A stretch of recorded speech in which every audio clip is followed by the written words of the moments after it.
How to use Bluetooth Direct Connection.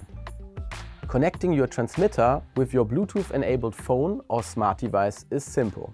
Ensure firmware 5.0.0 is installed and turn on your transmitter. Bring your transmitter into Bluetooth mode by shortly pressing the power button 3 times. Now the transmitter connection LED will turn from red to blue.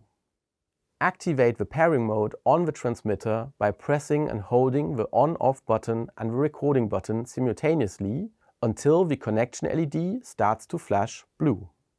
Now go to your phone, PC or Mac and look for Profile Wireless TX-BT and click to connect. Open your dedicated recording app, select your mic as input and start recording. If your device supports Bluetooth LE audio, a dedicated setting menu will show up in the connection options of your device.